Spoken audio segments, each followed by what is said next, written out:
In what ways does your media product use, develop or challenge forms and conventions of real media products? My media product has many of the same attributes as the most popular radio stations have. For example, the majority of radio stations have jingles in their show to separate out the different focuses of the show. Their jingles also catch the attention of the audience and lets them know what they are tuned into. I also created a jingle which had a sound effect, then speech, and ended with another short effect. This gets listeners' attention and lets them know what the focus of the show is going to change from a song to the news, for example. Although I used the same layout as other real radio stations, I decided to change some parts of the show. One thing that I did was include various sound effects which correspond with the dialogue of the show. One example of this is in the sports section, when Alex says, "A two-footed tackle from behind." After this is said, we added a boo noise, which shows our reaction to what happened. After listening to 4 different radio artefacts, it was clear to see that the news was always laid out in a certain way. It started off with a story that affected people in the local area, then moved on to a strange story with a bit of humour. After that, they usually had quite a serious story, and then moved on to sport and traffic. I decided this was a good way of setting out our show, so we used the same template. How does your media product represent particular social groups? My radio station tries to please people from all ages and types. Our main target audience is youngsters who are into the nightclub sort of music, which probably will not appeal to the older generations. However, we do have certain days and times that we try to please older generations by playing their type of music. Our loud jingle is definitely for the younger audience, as it is very in your face and catches everyone's attention, and the glass smashing sound effect at the end of it. By having this jingle, it lets people know that they are tuned into Radio Fresh. What kind of media institution might distribute your media product and why? My news report for my radio station would best suit the style that Eagle Radio use.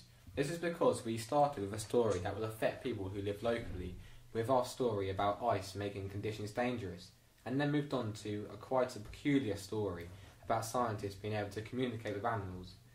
Then a story that will affect them again, with our Royal Mail strike, and finishing on a serious story about a boy who was murdered. After the main news, we swiftly move on to sport and traffic, which was separated from the main news by our jingle. However, our news has a slightly different feel to that of Eagle Radio.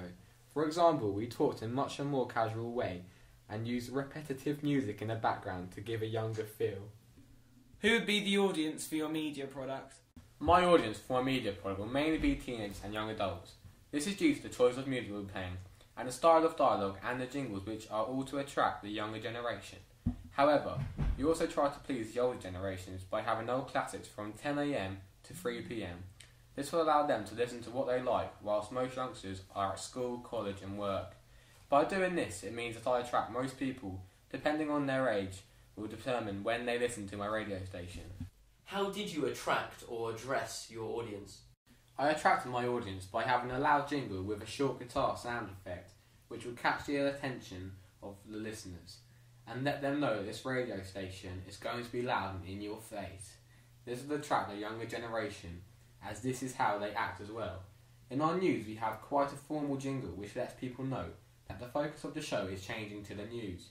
This attracts the older generations, as they are interested in the news and want it to be a formal instead of a loud and casual like the youngsters. What have you learned from the technologies from the process of constructing this product? I have learned how to use GarageBand on the iMacs, which allowed me to edit and record my radio station. I used GarageBand to add jingles and various backing tracks to add atmosphere to the show. I also cut down a lot of our recording and shifted it all around to make it fit better. I also added different sound effects to show which goes with what is being said and what the story is about. For example, I put in a car horn noise before the traffic came in. This adds humour to my show and lets people know that traffic news is coming next. Looking back at the preliminary task, what do you feel you have learned in progression from it to the full product? I learnt a lot of valuable information from my preliminary task. For example, I added music behind our dialogue and then turned it down so it was low enough for the voices still to be clear and loud. By doing this, it creates a better atmosphere and avoids complete silence, which would be boring and dull. However, we found that on a serious news story, it is better to just have the vocals, as this would make it seem more serious. Also, from my preliminary task, we came up with our jingle. which you went on to use in the actual product as well. If we had not done our preliminary task, we would not have known how to use technology and wouldn't have an idea of what sounds good and what sounds bad.